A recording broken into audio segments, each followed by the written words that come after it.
Imagine a city alive with involuntary movement. People dance in the streets, their faces contorted in pain and exhaustion. They cannot stop. Their bodies move to a rhythm only they can hear. This is Strasbourg in the summer of 1518, gripped by a bizarre and terrifying phenomenon, the dancing plague. For weeks, the city streets transform into a stage for this macabre spectacle. Hundreds of people, seemingly possessed, dance themselves to the brink of collapse. Their bodies twitch and jerk, driven by an unseen force. Fear and confusion grip the city. What could possibly be the cause of this strange affliction? This is not a scene from a horror film, but a documented event that baffled and terrified Europe.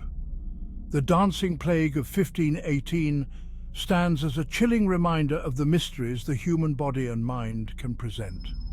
It is a story of suffering, resilience, and the enduring power of the unknown.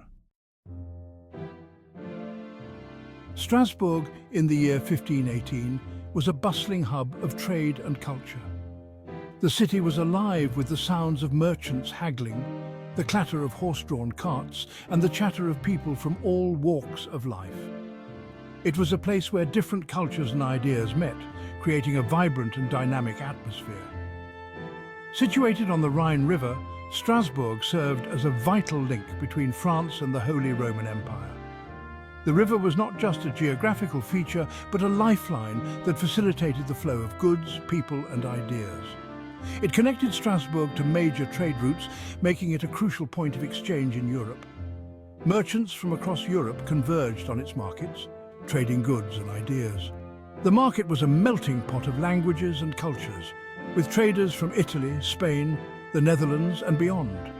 They brought with them not only goods like spices, textiles, and precious metals, but also new ideas and innovations that would shape the future of Europe. The city boasted a renowned university and was a center of early printing, fostering a vibrant intellectual atmosphere. Scholars from all over Europe came to Strasbourg to study and share their knowledge.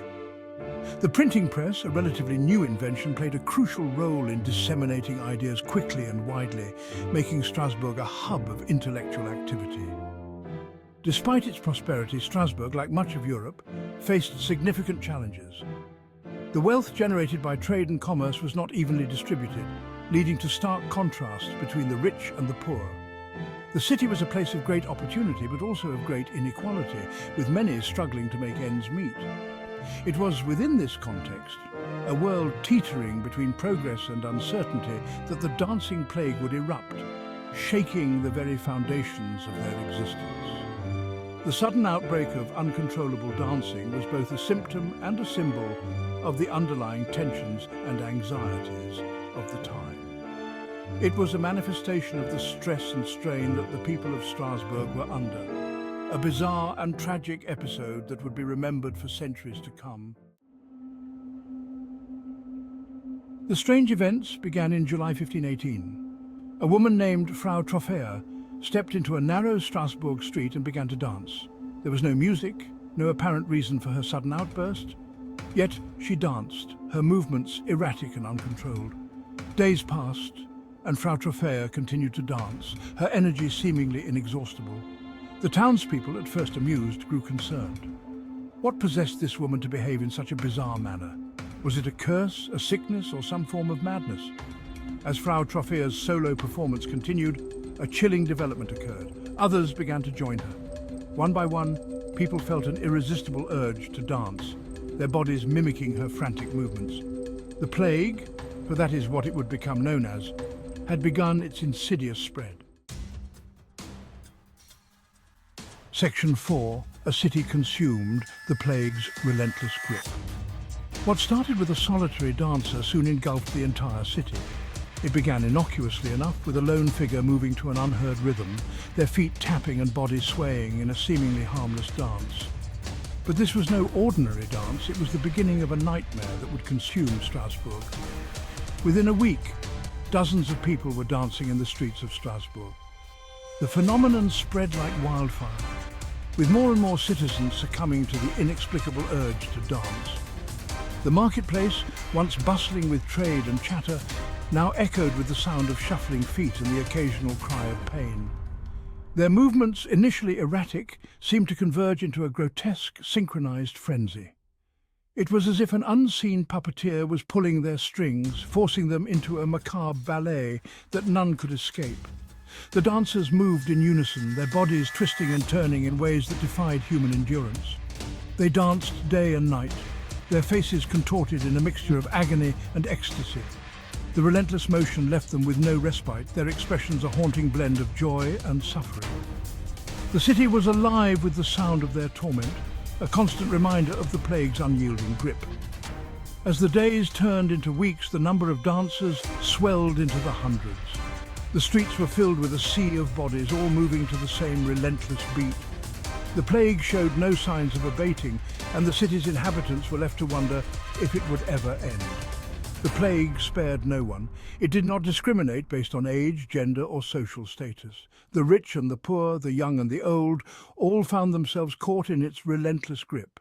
The city was united in its suffering, a community bound by the shared horror of the dance. Men, women, and even children were caught in its relentless grip. Families were torn apart as loved ones succumbed to the dance, their bodies betraying them in the most cruel and public of ways. The sight of children, their small bodies racked with the same uncontrollable movements, was particularly heart-wrenching. The city, once a beacon of commerce and culture, transformed into a stage for a macabre spectacle. The once orderly streets were now chaotic, filled with the sound of shuffling feet and the cries of the afflicted. The city's vibrant life was overshadowed by the relentless dance, a grim reminder of the plague's power. The relentless dancing took a heavy toll. Bodies began to break down under the strain, and many dancers collapsed from sheer exhaustion. The city's healers were overwhelmed, unable to provide relief to the countless sufferers. The dance had become a death sentence for many. Exhaustion set in, muscles cramped, and shoes were worn through. Still, they danced. The human body can only endure so much, and yet the dancers seemed driven by an unearthly force, unable to stop even as their bodies screamed for rest. The sight of their worn and bloodied feet was a testament to the plague's cruelty. Chroniclers of the time noted the stench of sweat and the sounds of laboured breathing that filled the air. The city's chroniclers, tasked with recording the events, were at a loss to explain the phenomenon. Their writings are filled with descriptions of the unbearable heat, the smell of sweat, and the sound of laboured breathing that permeated the streets. The plague was as much a physical ordeal as it was a mental one. The dancers' faces, etched with pain and despair, told the story of a city in the grip of a nightmare. The mental strain was evident in their eyes, which seemed to plead for an end to their suffering. The dance was a torment that consumed both body and soul. Section 5. Inside the Whirlwind, the Physical and Mental Toll. This section delves into the harrowing experiences of those who were caught in the grip of the dancing plague, a phenomenon that left an indelible mark on both their bodies and minds. The dancers, though physically present, seemed to inhabit a different realm. Their movements were erratic, almost as if they were being controlled by an unseen force. The frenzy of their dance was both mesmerizing and terrifying to onlookers. Many were incoherent, their words jumbled and nonsensical. They spoke in tongues, their speech a chaotic mix of cries, whispers, and unintelligible mutterings. It was as if their minds were trapped in a labyrinth of confusion and despair. They spoke of visions, of being pursued by demons or compelled to dance by unseen forces. These hallucinations were vivid and terrifying, blurring the line between reality and nightmare. The dancers were convinced that malevolent spirits were driving them to the brink of madness. Their minds, it appeared, were as tormented as their bodies. The psychological strain was immense, with many experiencing severe anxiety, paranoia, and hallucinations. The relentless dancing took a toll on their mental health, leaving them in a state of perpetual fear and confusion. Chroniclers documented the physical toll the relentless dancing took on the victims.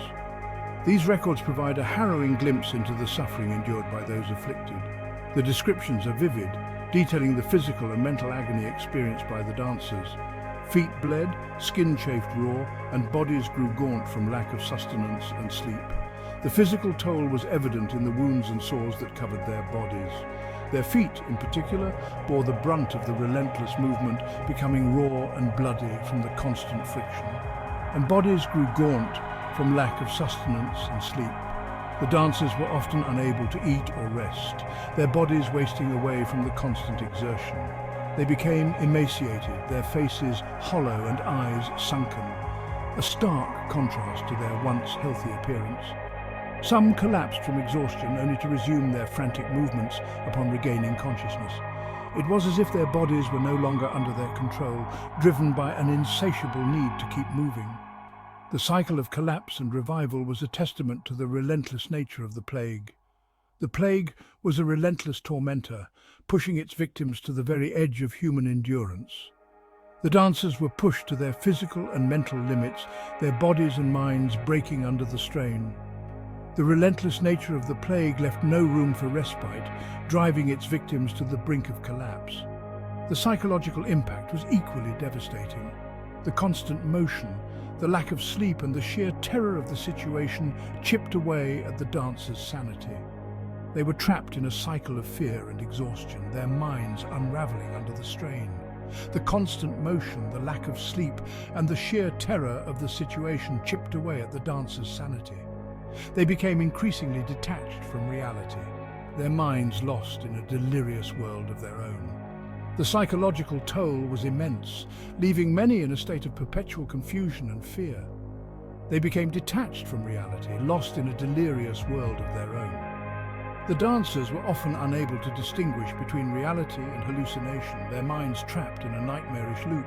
The psychological impact of the plague was profound, leaving many in a state of perpetual confusion and fear. Even those who eventually stopped dancing were forever changed by the experience, haunted by the memory of the uncontrollable frenzy that had seized their bodies and minds. The trauma of the experience left a lasting mark, with many suffering from long-term psychological effects. The memory of the dancing plague was a haunting reminder of the fragility of the human mind and body.